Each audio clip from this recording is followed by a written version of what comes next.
Asri cantik milik CEO. Bab 6. Pingsan. Memejamnya kedua mata Sean, menghindari muncratnya darah merah segar dari dahi penyusup yang berhasil dia lumpuhkan. Roboh seketika. Ais, gumamnya lirih. Memasang wajah jengahnya sembari mengusap muncratan darah di pipi dan juga hidungnya. Tikus satu ini ya, gumamnya kesal. Apa kamu gak tahu gimana perihnya punggungku ini kalau dibuat mandi? Gumam Sean. Sungguh ingin sekali kembali menembak tepat di jantung pria pengganggunya yang telah kehilangan nyawa. Namun dia urungkan. Lebih memilih untuk mempertahankan sisa 4 peluru di dalam pistol revolvernya daripada harus membuangnya begitu saja ke tubuh penyusup yang begitu sangat tak disukainya. Sama sekali tak mengetahui mengenai gemetarnya tubuh Sandra di dalam dapur. Sandra masih menutup telinganya takut, sembari duduk berjongkok di bawah meja tempat ia meletakkan kopi untuk bosnya. Akibat terdengarnya suara tembakan, memekakkan telinga. Apa itu tadi? Gumam Sandra. Masih belum berani menurunkan bekapan tangan di telinga, mengedarkan pandangannya ke arah luar dapur. Kenapa suaranya begitu? Apa tadi yang meledak? Masih menggumam sendiri. Sandra membiarkan dentuman keras di jantungnya menguasai diri. Bersamaan dengan terdengarnya suara banyaknya derap langkah kaki masuk ke dalam rumah, menurunkan perlahan kedua telapak tangan Sandra yang dibuat penasaran. Lebih memilih untuk segera berdiri perlahan. Akan mengayunkan langkahnya ragu cenderung takut untuk mengintip dari pintu dapur yang terbuka.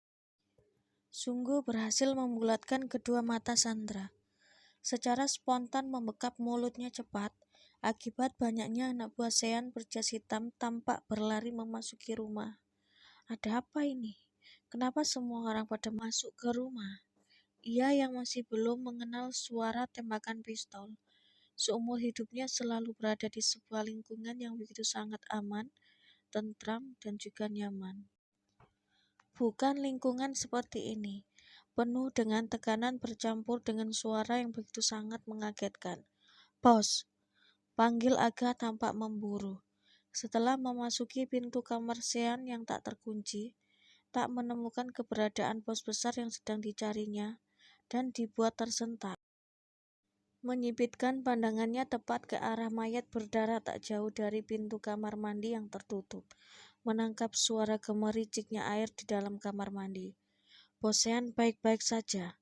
Tanya seseorang, satu di antara anak buah Sean yang masih berdiri di depan pintu kamar. Sama sekali tak berani masuk ke dalam kamar bosnya jika tak mendapatkan titah ataupun izin dari Sean. Baik-baik saja, jawab Aga. Hatinya sudah sangat yakin dengan kondisi Sean yang tak apa-apa. Tunggu di sini, titahnya kepada anak buah yang dia pimpin. Hanya mendapatkan anggukan pelan dari rekan-rekannya. Seiring dengan melenggangnya kaki Aga, lebih memasuki area kamar, akan menuju ke pintu kamar mandi.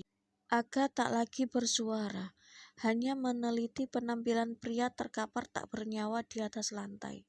Kemudian menjatuhkan pandangannya ke arah penutup kepala di sampingnya. Bersamaan dengan membukanya kedua mata Sean, telah menikmati kembali rendaman air hangat di dalam bathtub. Sebelum ia tutup kembali kedua matanya, mengajukan keberadaan Aga di kamarnya. Scorpion, gumam lirih Aga, memperhatikan tato kalajengking berwarna coklat tua di leher sebelah kanan penyusup. Segera mengarahkan tubuhnya duduk berjongkok, guna untuk mencari petunjuk ataupun pesan dari pimpinan Scorpion untuk bosnya. Tapi tak ada. Bersamaan dengan terbukanya pintu kamar mandi, menampilkan Sean yang tampak begitu tenangnya, sudah mengenakan jubah handuk membalut tubuh tegapnya, menolehkan kepala Aga. Anda baik-baik saja, bos? Tanya Aga berdiri tegak.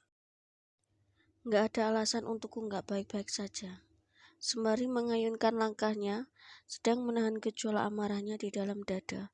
Scorpion, dia salah satu anak buah dari Scorpion, ucap Aga. Ikut mengayunkan langkahnya mengekori bosnya. namun tak mendapatkan jawaban dari Sean yang akan duduk bersandar di atas sofa. "Masuk semua," titah tegas Sean, sambil menyilangkan kaki kanannya di atas kaki kiri, menatap dingin ke arah semua anak buahnya yang segera mengayunkan langkah mendekatinya. "Kami, bos," ucap salah satu dari mereka, sudah berbaris rapi di depan Sean. Suara ketukan pintu dilakukan Sandra sambil membawa secangkir kopi di atas nampan, menolehkan kepala semua orang, menyela pembicaraan. "Maaf bos, saya ingin mengantarkan kopi ini untuk Anda," ucap Sandra, sedang berusaha untuk memberanikan diri, namun tak bisa menunjukkan ketidaktenangan hatinya yang tampak begitu jelas dan gentarannya dari gurat wajah tegangnya. Jantung Sandra berdentum-dentum keras. Gak salah kan keputusannya masuk ke kamar bosnya? Melihat kilatan di kedua sorot mata Sean menyiratkan kemarahan, mengatupkan rapat bibir Sandra yang tak lagi berani untuk bersuara. "Masuk," Sean mengetikkan kepala. Menganggukkan pelan kepala Sandra. Ia hanya ingin bekerja dengan baik, tak lagi ingin disalahkan karena tak kunjung datang untuk memberikan minuman pesanan Sean. Tapi kenapa hatinya jadi tak nyaman begini? Semakin dibuat takut dan juga gemetar oleh tajamnya kedua sorot mata Sean, seolah menghujamnya di tiap langkah yang dia lenggangkan, sungguh membuatnya tak bisa tenang. "Apa saya mengganggu?" ragu Sandra, mengedarkan pandangannya ke arah anak buah Sean yang tampak tegang. "Menurutmu?" datar Sean. "Sepertinya iya," lirih Sandra, lebih memilih untuk segera membalikkan badannya. "Kalau begitu saya izin keluar dulu," pamitnya cepat. Akan berjalan kembali keluar dari kamar, melupakan secangkir kopi buatannya yang belum dia letakkan di atas meja. "Tunggu," serka Sean, menghentikan seketika langkah Sandra, kembali membalikkan badannya cepat. "Ah!" begitu tersentak. Terkena cipratan kopi tepat di bagian dadanya, akibat gerakan tak hati-hati dari tangannya sendiri. "Panas!" Bekik Sandra merintih, bersamaan dengan berdirinya Sean, mengambil alih cepat nampan dari tangan asisten barunya yang sedang mengipas-ngipaskan baju di bagian depan. "Lap sama tisu," refleks Sean, menghilangkan sikap tenangnya seketika, mengarahkan 3 lembar tisu yang baru saja diambilnya ke dada Sandra. "Ah!" Bekik spontan Sandra memundurkan langkahnya, akibat kondisi hatinya yang tersentak, menerima sentuhan Sean di buah dadanya. "Ngapain Anda?" Semakin kencang sekali degupan di jantung Sandra, kian bertalu tak karuan. "Kenapa Anda menyentuh itu saya?" Entah apa yang terjadi di dirinya sekarang, berani sekali ia melayangkan protesnya. "Itu?" gumam Sean, mengerutkan keningnya. "Ini," Sandra menunjuk dadanya sendiri. "Buah dada," sahut Sean, mengartikan kalimat itu Sandra dengan begitu entengnya, sama sekali tak mempertimbangkan rasa malu asisten pribadinya itu di hadapan banyaknya anak buah laki-laki. "Saya permisi dulu," pamit Sandra memotong. Sudah, lebih baik pergi saja dari hadapan Sean yang tak bisa mengontrol kata. Kemudian mengarahkan lirikannya ke arah beberapa anak buah yang tampak menundukkan kepala, namun juga melirik ke arah dadanya yang basah. "Ngapain kalian lihat-lihat?" batin Sandra, ingin sekali melayangkan protesan itu namun hanya bisa menyilangkan kedua tangannya di atas dada basahnya. "Cepat pergi, ngapain masih berdiri di sini?" sahut Sean. Dan tak lagi membuat Sandra bersuara, kembali membalikkan badannya cepat sebelum akhirnya dibuat terkejut oleh banyaknya genangan darah di dekat kepala lelaki yang terkapar dan tak sadarkan diri. "Ah!" teriak Sandra kembali, entah sudah berapa kali dirinya berteriak hari ini.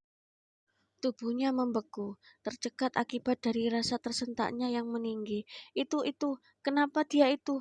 Bagi Sandra menunjuk mayat di depan kamar mandi, namun tak mendapatkan jawaban dari Sean, Aga ataupun anak buah yang lainnya.